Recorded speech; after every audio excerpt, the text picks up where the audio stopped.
तुम अपने शत्रुओं को पहचानोगे कैसे बारबरीक? सभी शत्रुओं पर लक्ष्य साधना इतना सरल कार्य नहीं। यदि तुमने अपने इन बाणों का संधान किया तो तुम्हारे मित्र भी मारे जा सकते हैं, और वो निरपराध भी जो इस युद्ध में भाग नहीं ले रहे। इसलिए मुझे ये 3 बाण दिए गए हैं प्रभु। मेरे पहले बाण में भरी लाल भस्म मेरे सभी मित्रों और सहयोगियों को चिन्हित करेगी। मेरा दूसरा बाण उन सभी को चिन्हित करेगा जो इस युद्ध में भाग नहीं ले रहे या निष्पक्ष हैं।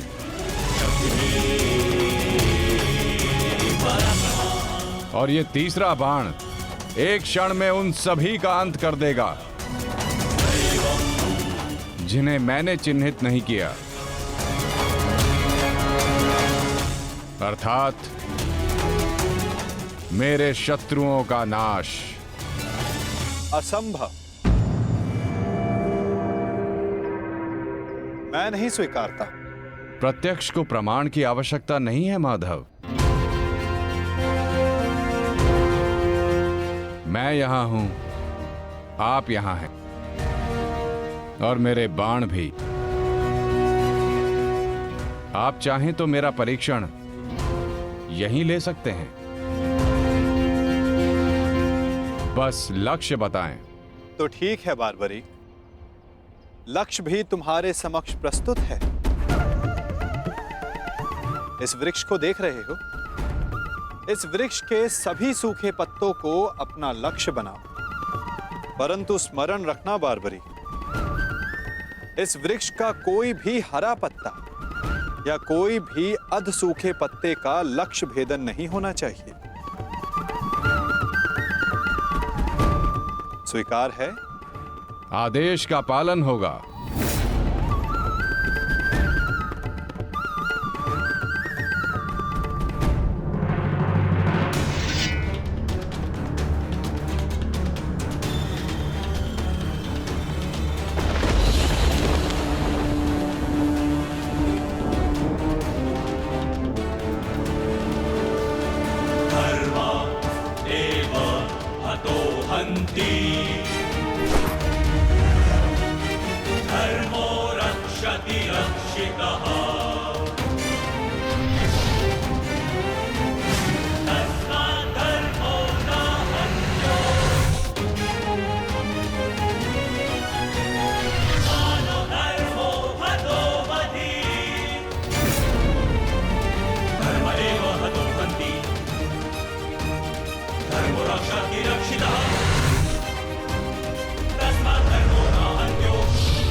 सभी अनचिन्हित पत्रों का लक्ष्य भेद हो।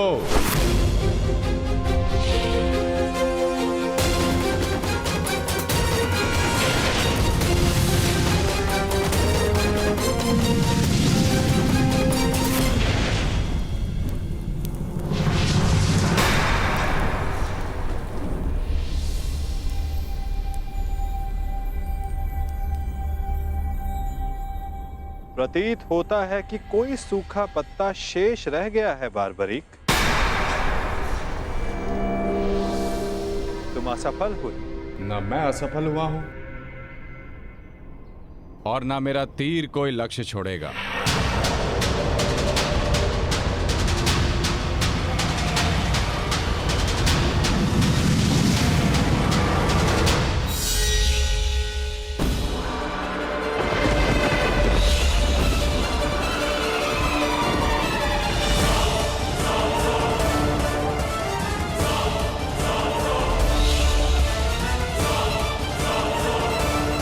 आपके चरण मेरे बाण के लक्ष्य के मध्य में आ रहे हैं प्रभु। आपसे निवेदन है कि आप अपने चरण हटाइए प्रभु, अन्यथा यह आपके चरण को भेद देगा। तो क्या ये बाण अपना लक्ष्य भेदने के लिए मेरे पांव पर आघात कर सकता है? जी प्रभु, शीघ्र अपने चरण हटाइए।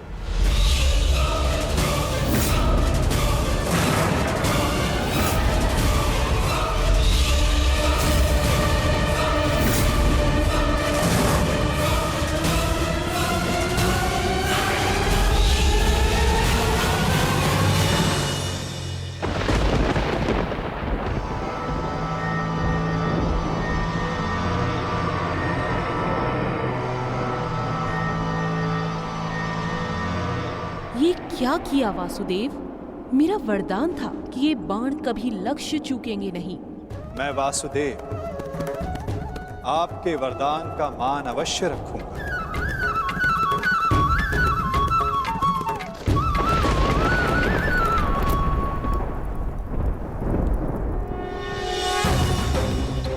देवी, आपका ये बाण मेरा चरण भेद नहीं पाया, परंतु अब से मेरे शरीर का ये भाग सबसे दुर्बल होगा।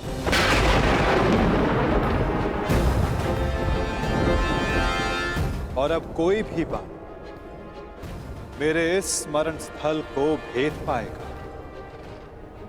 ये मेरा वचन है देवी, और यही मेरे इस देह को त्यागने का कारण बनेगा।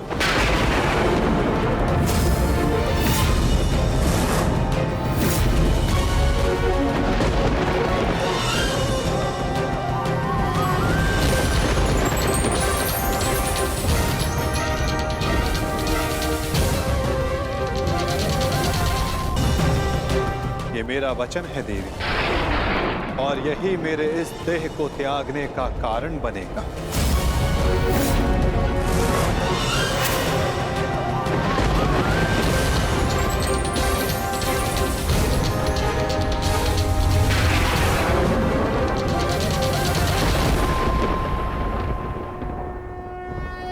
परंतु क्यों माता? आपने उस पत्ते पर पांव क्यों रखा? ऐसी क्या आवश्यकता थी आपको? मैंने जो किया उसकी आवश्यकता थी पार्थ, और अब जो मैं करने जा रहा हूं उसकी भी आवश्यकता है। परंतु मैं ऐसा करना नहीं चाहता था पार्थ। ये सत्य है कि बार्बरीक के ये 3 बाण अमोघ हैं। ये हमारे लिए शुभ समाचार है ना माधव? हाँ, परंतु धर्म के लिए ये सबसे अशुभ समाचार है विकोदर।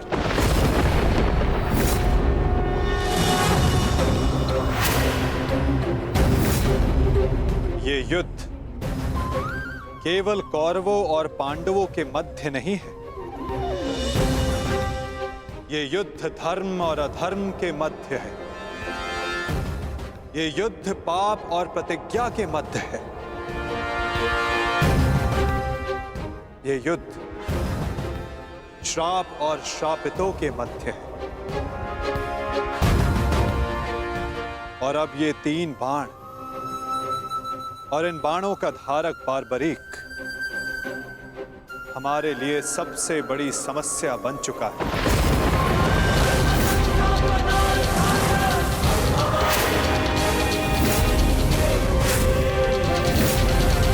इसी कारण बार्बरीक का अंत अब अनिवार्य है।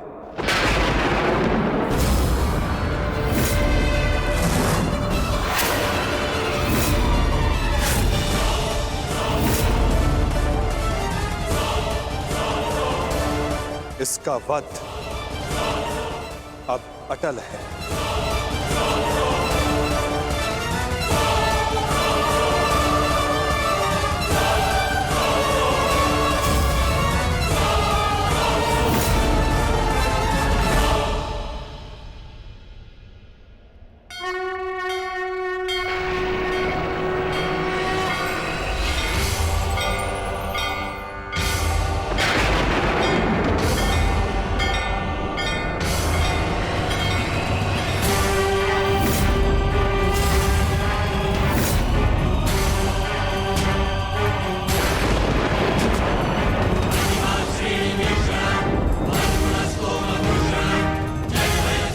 नहीं, नहीं वासुदेव, मेरे जीवित रहते मैं ऐसा नहीं होने दूंगा। सुदर्शन चक्र को बारबरी तक पहुंचने से पहले मेरे मस्तक से होकर जाना होगा। यही नियति है भीम, और तुम ये भली भांति जानते हो। बर्बरीक का अंत अब अनिवार्य है, अन्यथा युद्ध में सबका विनाश निश्चित है। मेरे पास अब और कोई विकल्प शेष नहीं।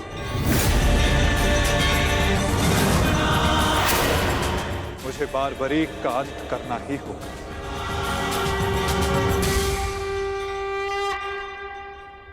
किंतु माता, इसका कोई समाधान तो निकल ही सकता है ना। हम बारबरीक को युद्ध से दूर भी तो रख सकते हैं। तो फिर इसका अंत अनिवार्य क्यों?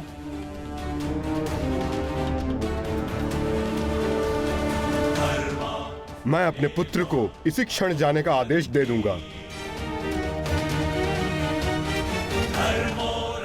मेरी आपसे विनती है प्रभु, मेरे पुत्र को उस कर्म का दंड मत दीजिए जो उसने अभी तक किया ही नहीं। मेरे पुत्र पर सुदर्शन चक्र का प्रयोग ना करें वासुदेव, मेरी विनती है आपसे।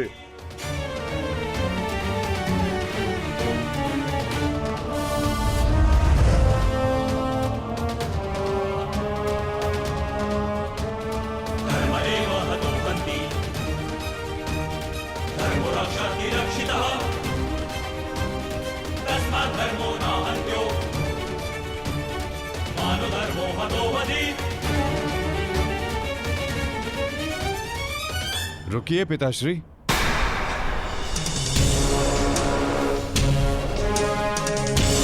मैं यहां खाली हाथ लौटने नहीं आया था पिताश्री, मुझे इस युद्ध में भाग लेना ही है।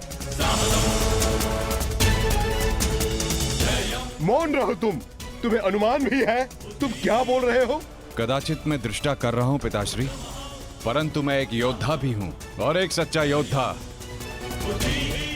युद्ध भूमि से विजय प्राप्त करके लौटता है या वीर गति पाकर।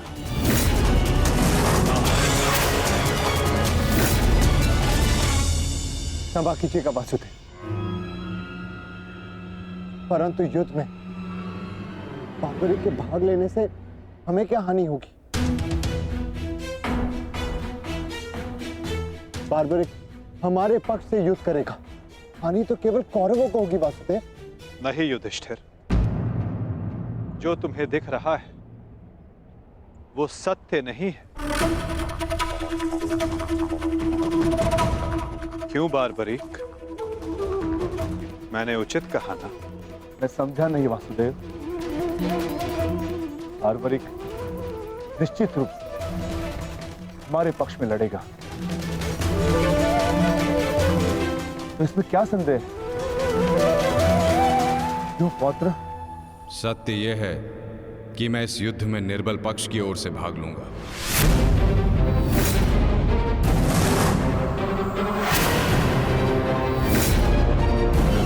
माता के समक्ष स्वयं को वचन दिया है मैंने।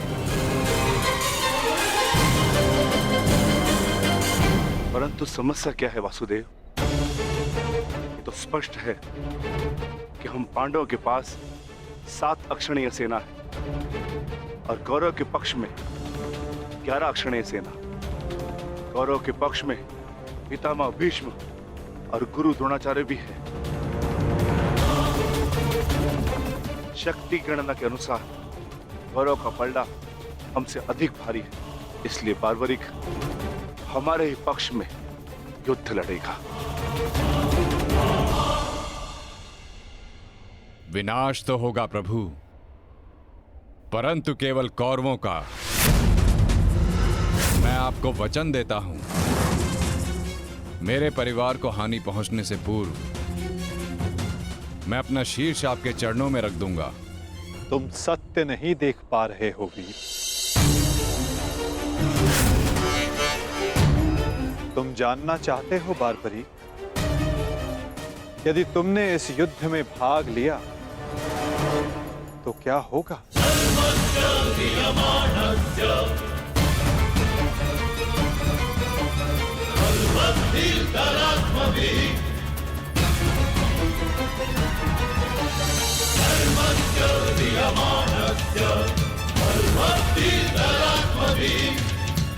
तो देखो,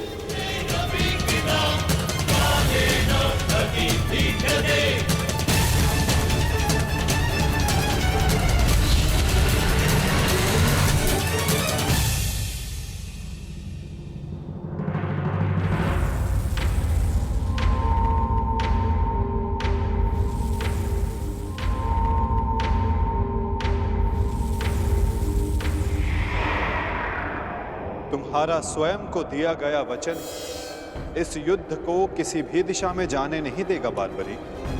इस युद्ध का संतुलन बिगाड़ देगा। तुम निश्चित रूप से आरंभ में पांडवों के पक्ष में रहोगे, क्योंकि आरंभ में पांडव कौरवों से निर्बल होंगे, परंतु शीघ्र ही ये परिस्थिति बदल जाएगी बार्बरीक।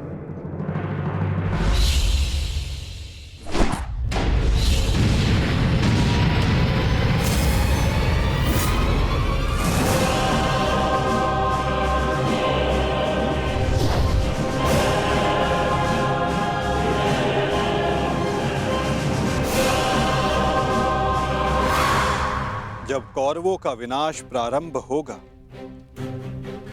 तो शीघ्र ही पांडवों का पलड़ा कौरवों से अधिक भारी हो जाएगा और तुम अपने वचन के कारण संतुलन बनाए रखने के लिए अपना पक्ष छोड़कर कौरवों के पक्ष में चले जाओगे और उसके पश्चात तुम पांडवों पर प्रहार करने लगोगे।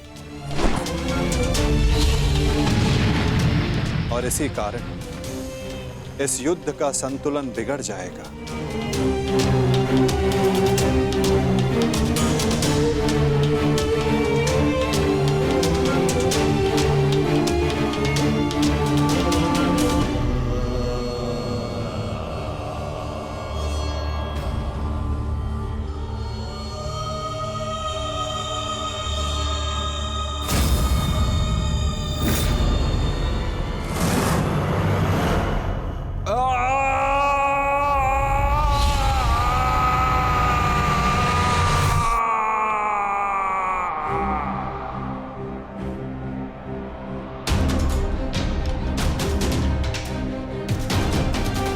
यही सत्य है बार्बरीक।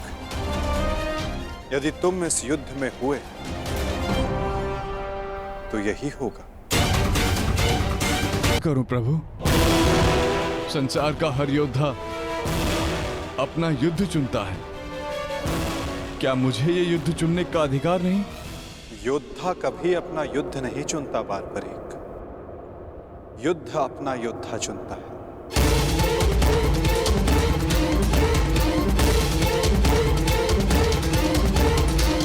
तो आदेश दें प्रभु,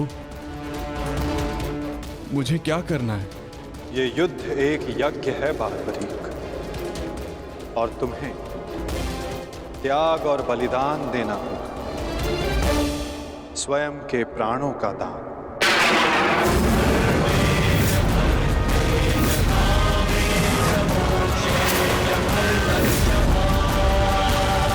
नहीं पौत्र, नहीं। नहीं माता,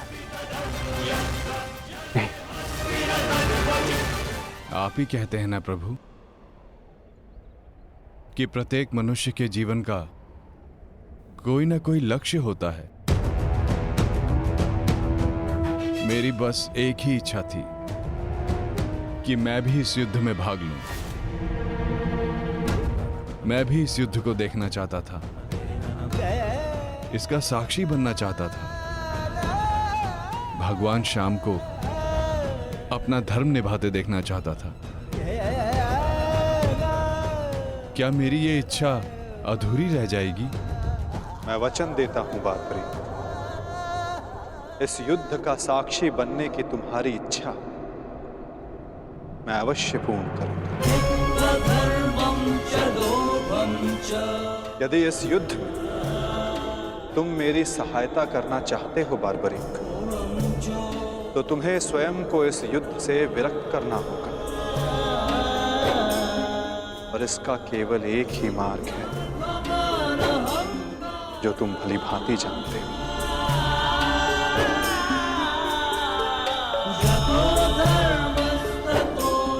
मैं समझ गया प्रभु।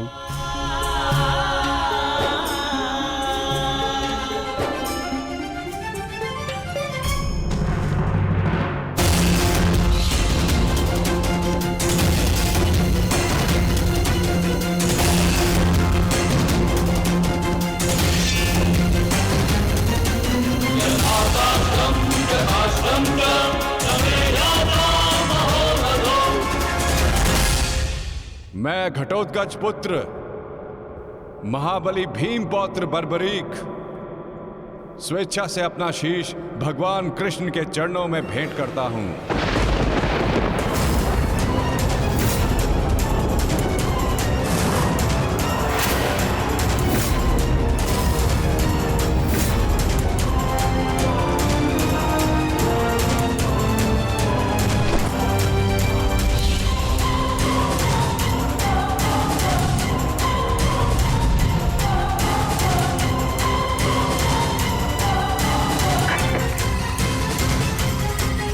भगवान श्याम की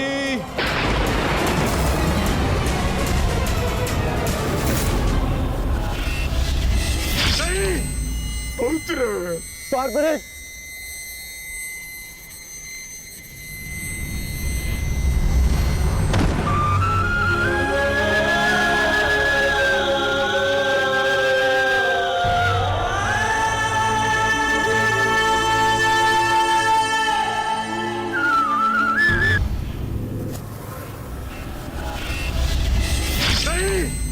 पुत्र बारबरीक,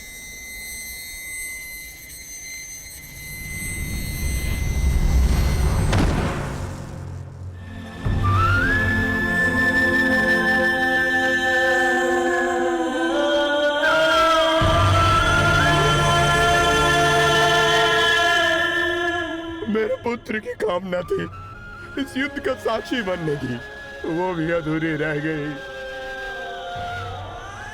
उसने स्वयं के साथ भी अपनी अंतिम कामना का भी अंत कर लिया। नहीं घटोत्कच, ये अंत नहीं,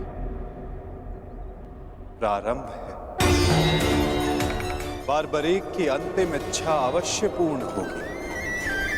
श्री कृष्ण गोविंद हरे मुरारी, हे नाथ नारायण वासुदेवा।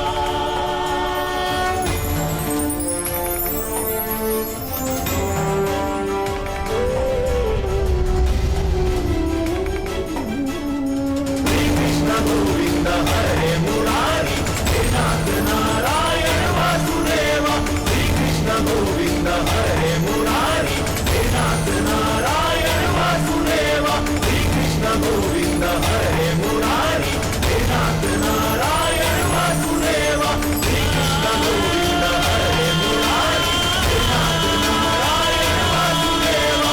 श्री कृष्ण गोविंद हरे मुरारी, हे नाथ नारायण वासुदेवा। श्री कृष्ण गोविंद हरे मुरारी, हे नाथ नारायण वासुदेवा। श्री कृष्ण गोविंद हरे मुरारी, हे नाथ नारायण वासुदेवा। बर्बरीक इस महाभारत का एक महत्वपूर्ण कार्य पूर्ण करेगा। बारबरीक का ये त्याग, ये बलिदान व्यर्थ नहीं जाएगा।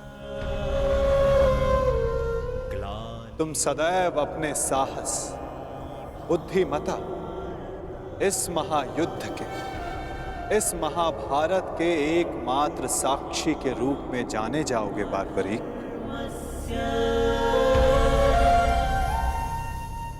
संसार तुम ही से जानेगा कि इस महायुद्ध में जो कुछ भी हुआ धर्म के अनुसार हुआ, और इस संसार के अंत तक तुम इस धर्म युद्ध के साक्षी रहोगे बारबरीक। तुम्हारे इस निस्वार्थ बलिदान के लिए तुम्हें सदा आदर दिया जाएगा बारबरीक, और तुम्हारी खाटू श्याम के नाम से पूजा की जाएगी।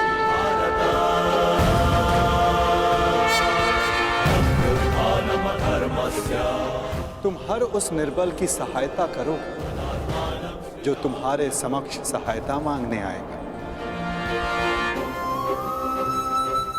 वीर बारबरीक, तुम अपने साहस के लिए जाने जाओगे, महाभारत के निर्णायक के रूप में जाने जाओगे, शीश दानी के रूप में जाने जाओगे।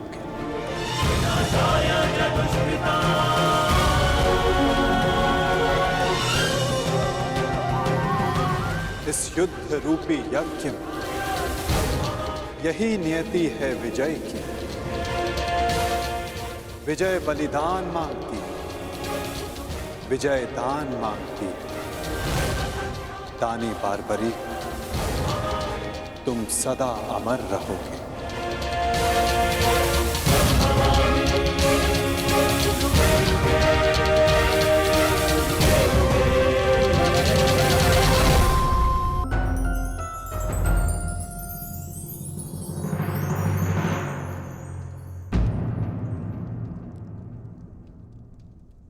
सूर्यदेव, आप?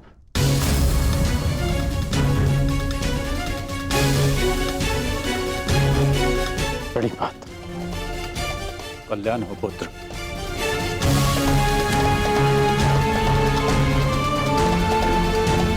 ऐसी क्या आवश्यकता आन पड़ी कि आपको इस समय मेरे समक्ष आना पड़ा? कुछ समय पश्चात मैं आपको अर्घ भेंट करने आने ही वाला था। आज मैं अर्घ लेने नहीं आया हूं पुत्र, तो मैं एक चेतावनी देने आया हूं।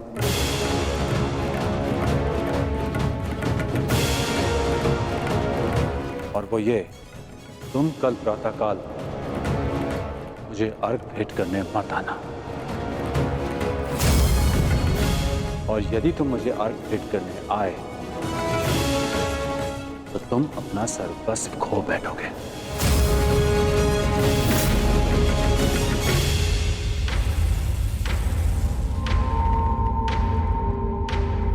हाँ पुत्र, मेरी विनती है तुमसे, कल प्रातःकाल तुम मुझे अर्घ देने मत आना। तो मैं तो आपको बचपन से अर्घ देते आया हूं। तो आज अचानक ऐसा क्या हो गया कि आप मुझे अर्घ देने से रोक रहे हैं? तुम्हारा वचन पुत्र, तुमने प्रतिज्ञा ली है, सूर्य को अर्घ देते समय यदि कोई भी तुमसे कुछ भी मांगेगा तो वो तुम उसे दान में दे दोगे। कल का अर्घ तुम्हें कुछ ऐसा दान देने पर विवश कर देगा जिससे तुम मेरा दिया हुआ आशीर्वाद सदैव के लिए खो बैठोगे। देवराज इंद्र ने तुम्हें परास्त करने के लिए षड्यंत्र रचा है। वो कल प्रातःकाल तुमसे दान मांगने आएंगे और दान में वो तुमसे कवच और कुंडल मांगे। तुम्हें ज्ञात है पुत्र? मुझे ज्ञात नहीं, परंतु आपको चिंतित देख के आभास हो गया। और यदि स्वयं मेरे पिताश्री मुझे चेतावनी देने आए हैं कि इंद्रदेव मुझसे दान मांगने आएंगे, तो इसका सीधा संबंध अर्जुन से होता है। इंद्रदेव का पुत्र अर्जुन, और उसमें कोई बुराई भी नहीं, क्योंकि हर पिता अपने पुत्र की भलाई चाहता है। यदि इतना समझते हो तो यह भी समझ लो पुत्र कि यह पिता भी यही चाहता है कि उसके पुत्र के साथ कोई अन्याय ना हो, कोई छल ना हो।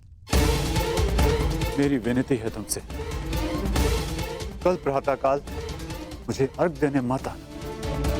पहले भी मैं तुम्हारे साथ बहुत अन्याय कर चुका हूं पुत्र, परंतु अब और अन्याय नहीं। कहो पुत्र, अपने पिता की बात मानोगे?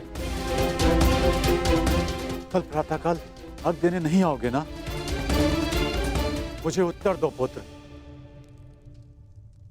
मुझे उत्तर दो। प्रश्न उत्तर का समय नहीं बचा है। मनुष्य का कर्म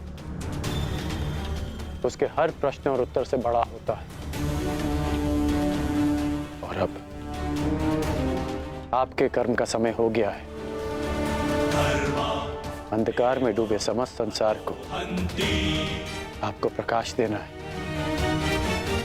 आप अपना कर्म और धर्म निभाइए और मैं अपना कर्म और धर्म निभाऊंगा। बस आपसे एक प्रार्थना है कि अब ये अन्याय मत होने दीजिएगा कि संसार कहे कि कर्ण ने अपने जन्मदाता को अपना धर्म करने से रोक दिया।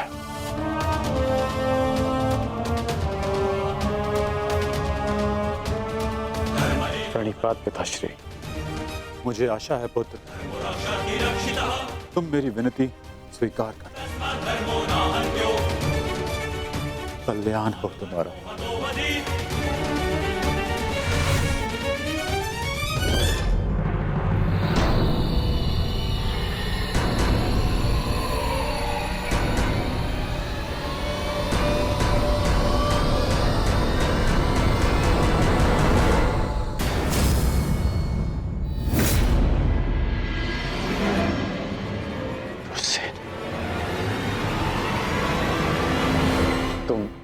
तुम यहाँ क्या कर रहे हो? मैंने सब सुन लिया।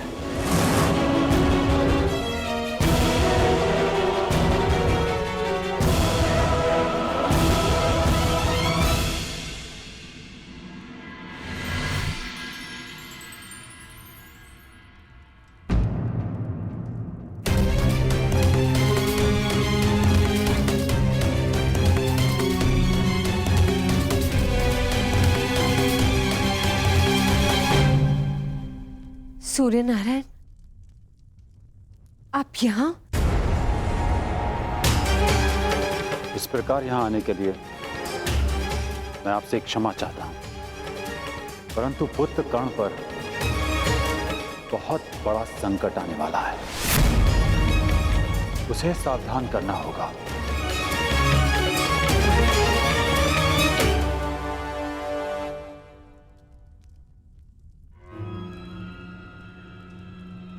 आप सूर्यपुत्र हैं, परंतु ये कैसे संभव है?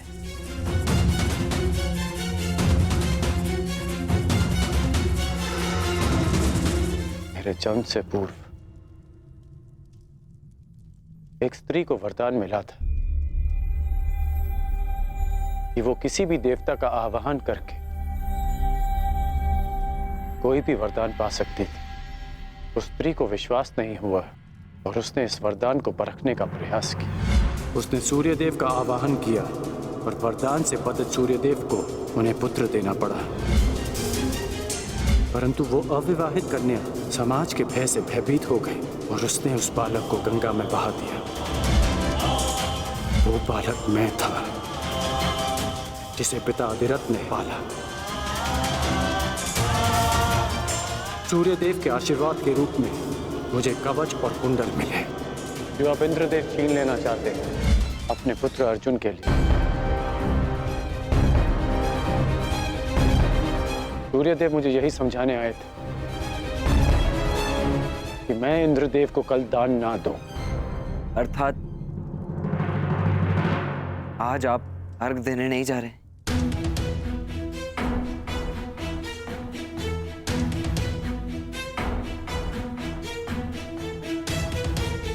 नहीं,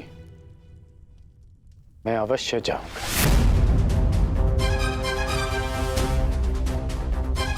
क्यों? मैं आपको ऐसा नहीं करने दूंगा।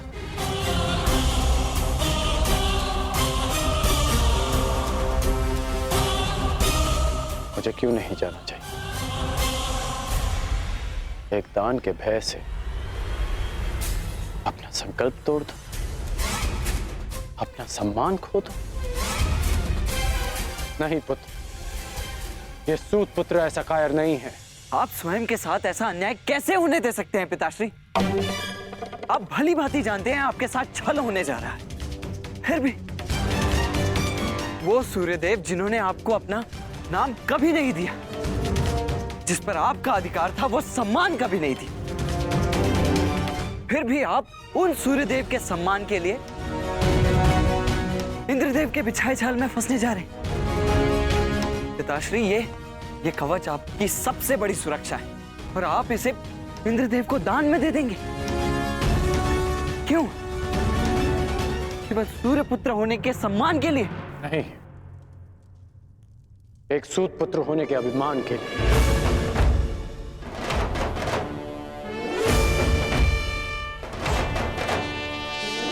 मैं आज भी एक सूत पुत्र हूं।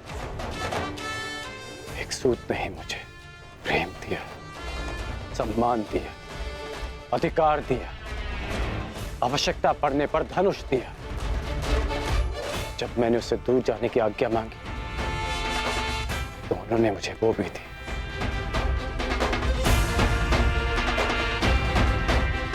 तुमने ठीक कहा पुत्र कि जिन सूर्यदेव ने मुझे मेरा नाम, मेरा सम्मान नहीं दिया, मैं उनके एक उपहार के लिए ऋणी क्यों रहूं? पुत्र, तुमने पूर्णतः अपने पिता को नहीं पहचाना। मैं अपनी सुरक्षा के लिए कवच और कुंडल पर निर्भर नहीं हूं।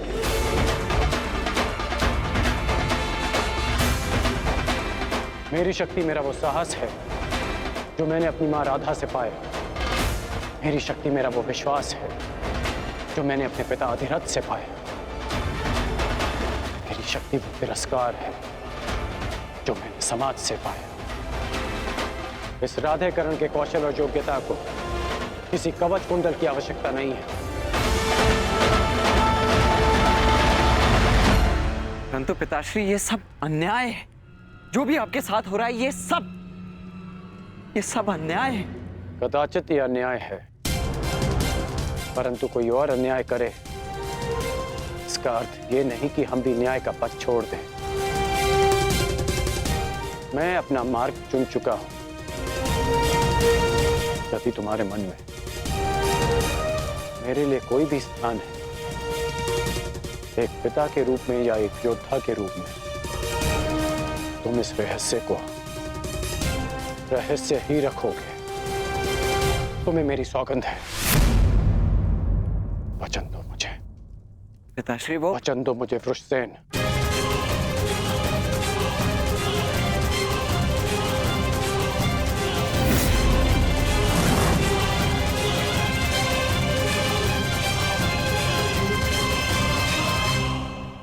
सूर्योदय का समय हो गया है और मेरे अर्घ देने का भी। अब तुम जा सकते हो।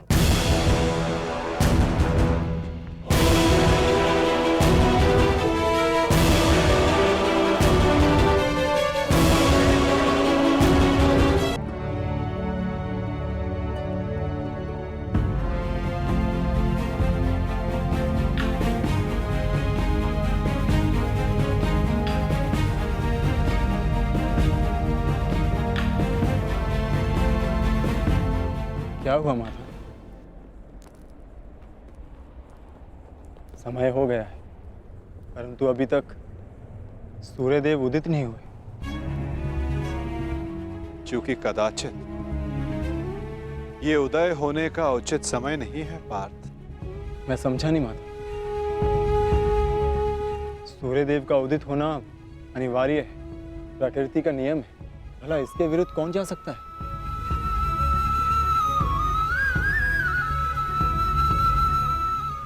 एक पिता अपनी संतान के लिए किसी के भी विरुद्ध जा सकता है पार्थ,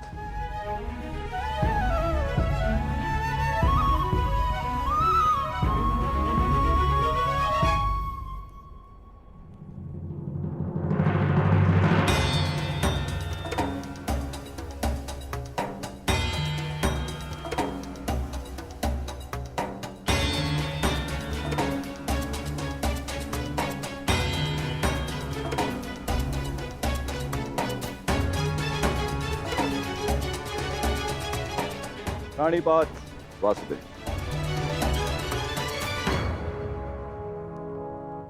प्राणिपात गांधीवधारी अर्जुन।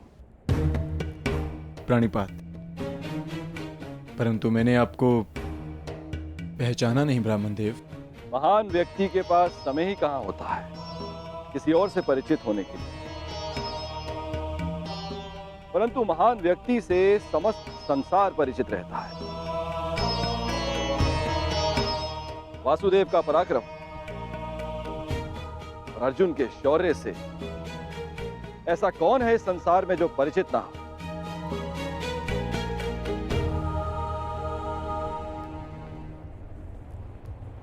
धन्यवाद।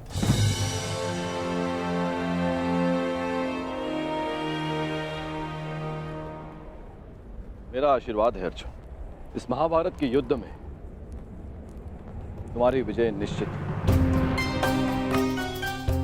तुम अपने शौर्य से अपने शत्रु पर विजय प्राप्त करो।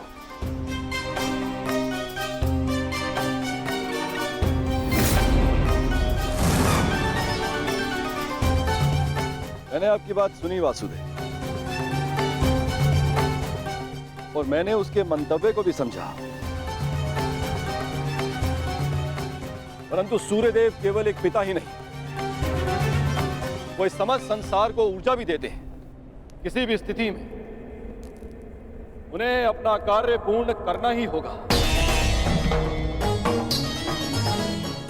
सूर्य उदय होना अनिवार्य है, यह प्रकृति का नियम है।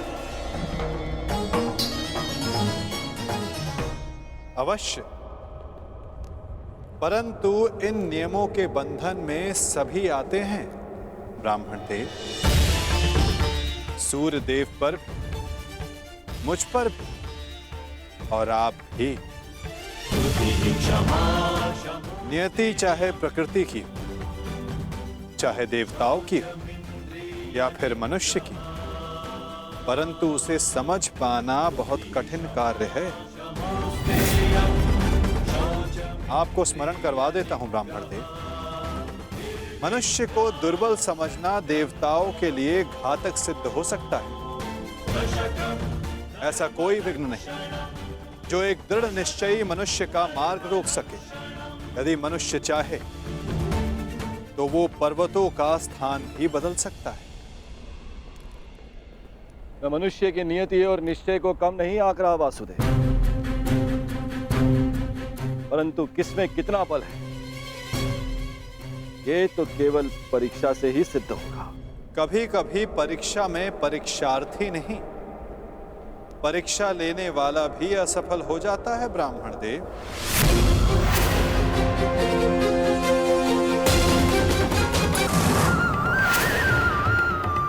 फिर चाहे वो मनुष्य हो या देव। देवताओं का तो धर्म होता है ना वासुदेव, मनुष्य को सदैव नए नए अवसर देना।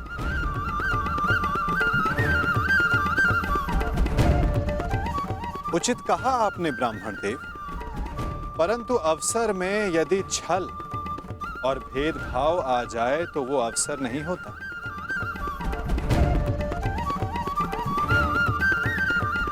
कदाचित आपको स्मरण तो होगा ही, यदि धर्म और कर्म में पक्षपात आ जाए तो धर्म धर्म नहीं होता और ना कर्म कर्म रहता है। एक पिता का धर्म होता है सदैव अपने पुत्र के हित में देखना, और एक पिता के अंधे पुत्र प्रेम के कारण ही ये महाभारत हो रही है ब्राह्मण देव।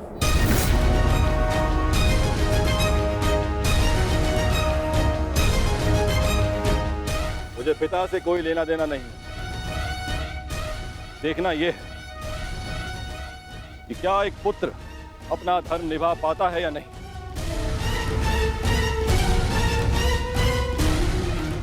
क्या एक पुत्र अपने पिता के सम्मान की रक्षा कर पाता है या नहीं।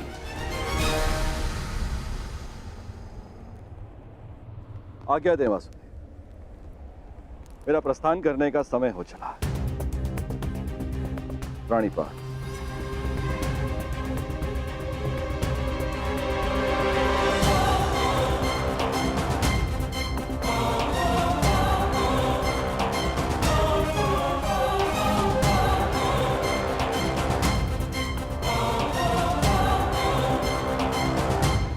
विजयी भव वत्स, विजयी भव।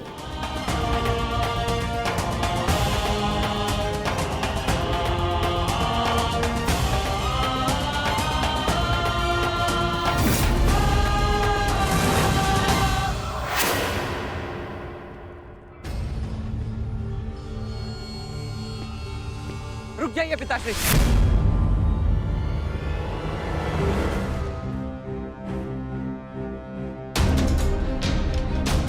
मत जाइए, अपने साथ ऐसा अन्याय मत होने दीजिए। सूर्यदेव ने आपके साथ जो अन्याय किया उसके पश्चात आप ऐसा कैसे कर सकते हैं? मैं ये सब इसलिए कर रहा हूं क्योंकि ये मेरा धर्म है, एक सूत का धर्म। हम सूत सदा देते आए हैं, युद्ध में सारथी बनकर सुरक्षा देते हैं, राज्य को समय पर कर देते हैं। आज एक सूर्य पुत्र के सम्मान का नहीं, एक सूत पुत्र के सम्मान का प्रश्न है। वो सूत पुत्र जिसने दान में मांगी हर वस्तु देने का वचन दिया है, आज मुझसे कोई मेरे कवच और कुंडल क्या प्राण भी मांगेगा तो मैं दे दूंगा।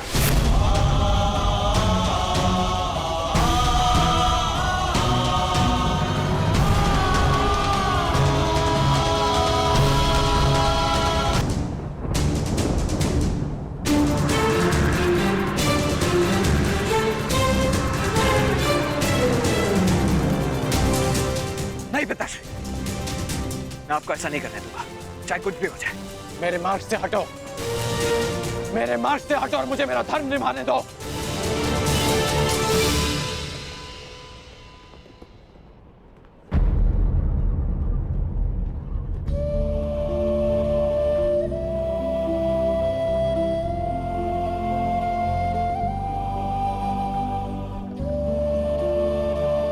कदाचित स्वयं को सूत पुत्र सिद्ध करने का यही मार्ग है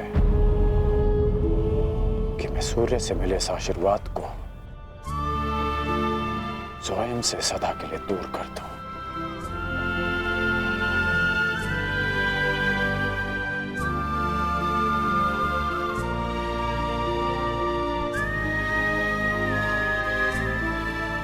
पिताश्री, परंतु सूर्यदेव तो अभी तक उदित भी नहीं हुए।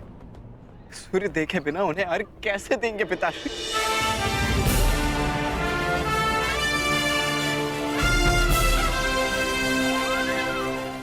सूर्य उदय होगा और उनका प्रकाश पहले से अधिक तीव्र होगा, क्योंकि उस प्रकाश में उनके पश्चाताप और खेद की ज्वाला सम्मिलित होगी।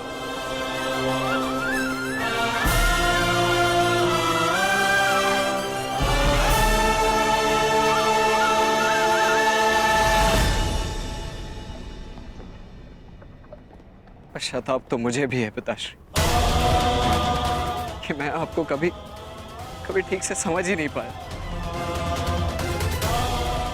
परंतु मैं आपको स्वयं के साथ ये अन्याय नहीं करने दूंगा। केवल एक ही व्यक्ति है जो इस अन्याय को होने से रोक सकता है। हाँ,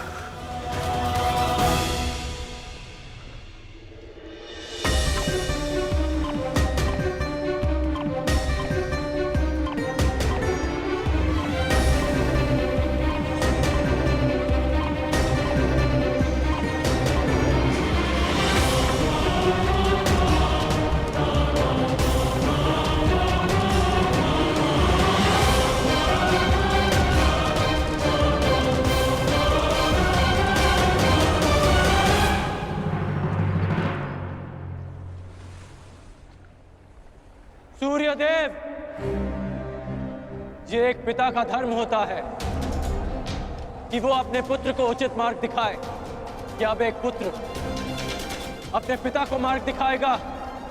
अपने पुत्र मुंह में अपने कर्तव्य से मुंह मत मोड़िए। प्रकट होइए सूर्यदेव, प्रकट होइए सूर्यदेव, प्रकट होइए सूर्यदेव, प्रकट होइए सूर्यदेव, प्रकट होइए सूर्यदेव।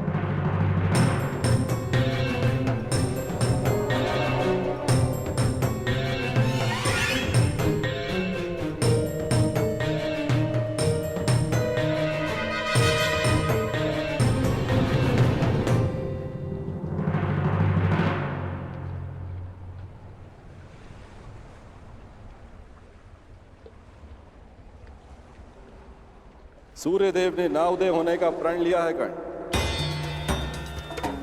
सूर्य उदय की प्रतीक्षा कर कर अपना समय व्यर्थ कर रहे हो कर्ण। सूर्यदेव अपना उत्तरदायित्व भूल चुके हैं। प्रकृति निर्मोही है और उसका संबंध केवल अपने कर्तव्य से है, और स्वयं सूर्यदेव भी इस प्रकृति का महत्वपूर्ण भाग है।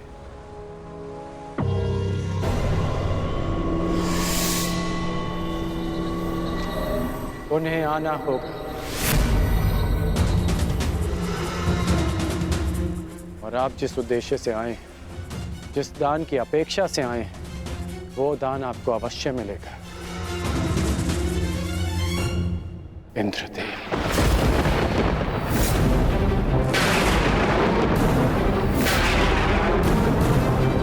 आपने एक भिक्षुक की मर्यादा का उल्लंघन किया है।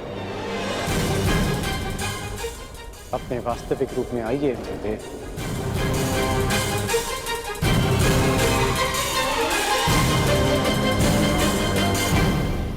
इसका अर्थ है कि सूर्यदेव ने तुम्हें पहले ही मेरे मंतव्य से अवगत करा दिया। परंतु आश्चर्य का, फिर भी तुम अर्घ देने, दान देने, भेंट देने चले आए अंगराज। सूर्यदेव ने वो किया जो एक पिता का धर्म होता है।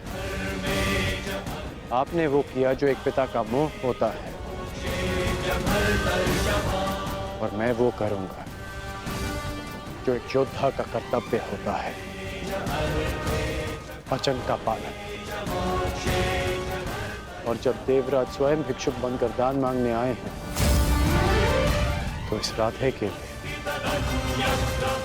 इससे अधिक गर्व की बात और क्या हो सकती है। अद्भुत, बहुत अधिक आत्मविश्वास है तुम्हें तुमको। परंतु ज्ञात रहे, अति आत्मविश्वास नाश का कारण बन जाता है।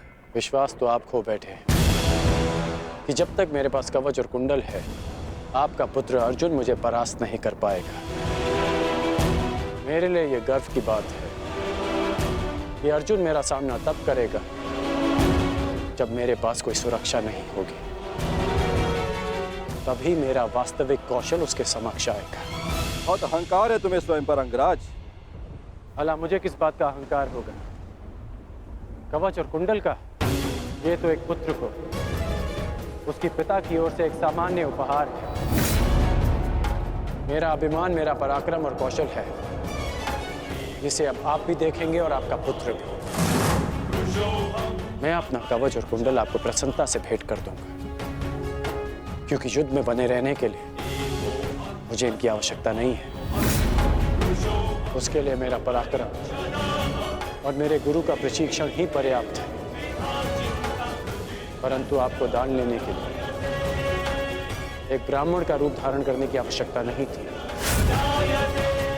आपको देवराज होने की मर्यादा में रहना चाहिए था। मानता हूं कि मैंने पुत्र मोह में ऐसा किया, परंतु पुत्र मोह का अपराधी केवल मैं ही नहीं, कोई और भी है जो अपने कर्तव्य मार्ग से टिक रहा है। कदाचित तुम्हारे पिता आज उदय ना होकर तुम्हें दान नहीं करने देना चाहते। दान का वचन मेरा है, जिसे मैं पूर्ण करूंगा। और उदय होना सूर्यदेव का धर्म है। जब पुत्र अपना कर्तव्य निभा रहा है, तो एक पिता को भी अपना धर्म निभाना होगा।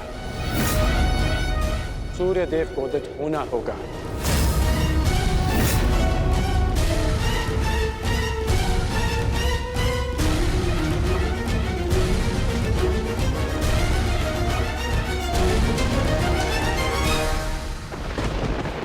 इस संसार को प्रकाश का दान देने का समय आ गया है। पिता वो होता है जो जीवन देता है। आप केवल कर्ण के पिता नहीं, इस जगत के पिता हैं। क्योंकि यह जगत आपके प्रकाश और ऊर्जा से जीवन पाता है। फिर आप ऐसा कैसे कर सकते हैं कि अपने एक पुत्र के हित के लिए अपनी सारी संतानों के प्रति आप अपना उत्तरदायित्व भूल जाएंगे? मैं जानता हूं कि आप केवल मेरी रक्षा करना चाहते हैं, परंतु स्मरण रहे सूर्यदेव कि एक श्रेष्ठ पिता वो नहीं होता जो अपने पुत्र के समक्ष ढाल बनकर खड़ा रहे, बल्कि एक श्रेष्ठ पिता वो होता है कि जो संसार के दिए घावों का सामना करने में अपने पुत्र को सक्षम बना।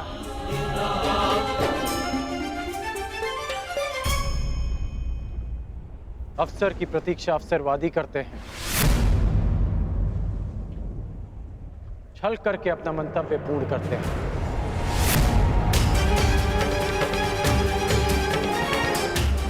परंतु वीर हर पल को अवसर बना देता है। जिस प्रकार सूर्य को छाया के लिए मेघों की आवश्यकता नहीं, उसी प्रकार इस सूर्य पुत्र को किसी कवच की आवश्यकता नहीं।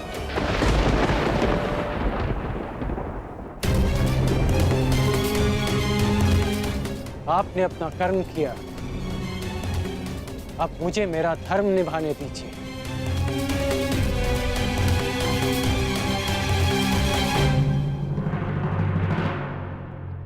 वासुदेव! वासुदेव! वासुदेव! क्या आप मुझे योग्य नहीं समझते कि मैं अपने जीवन का निर्णय स्वयं ले सकूं? अगर आपको मुझ पर विश्वास है तो ये निर्णय मुझे लेने दीजिए, ये दान मुझे देने दीजिए पिताश्री। क्या आप ये चाहते हैं कि इस युद्ध के पश्चात सारा संसार ये कहे कि कर्ण ने यह युद्ध अपने कौशल से नहीं, अपने पिता के दिए कवच के बल से जीता है? मेरा विश्वास कीजिए कि इस युद्ध को जीतने के लिए मेरे साथ जो अन्याय हुआ है और जो परिवर्तन मैं चाहता हूं वो ही पर्याप्त है। मेरा विश्वास कीजिए कि मुझे ये दान देने में कोई खेद नहीं रहेगा। आपको आपके पुत्र के इस दान पर गर्व होगा। जागिए पिताश्री, जागिए, इस संसार के सामने इस दान का साक्षी बनिए। मेरा आह्वान है कि आप उदित हो, उदित होइए पिताश्री।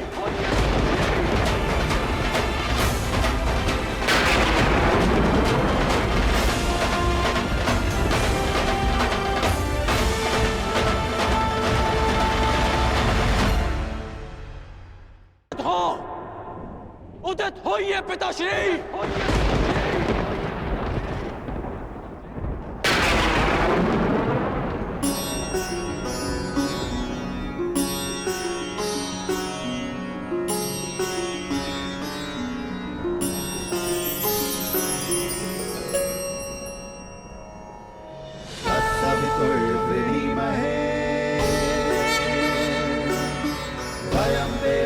भोजनम् तत्सवितुर्वृणीमहे वयं देवस्य भोजनम् श्रेष्ठं सर्वसाधकं दूरं भगस्य धीमहि विश्वानि देव सवितर् दुरितानि परशुवा विश्वानि देव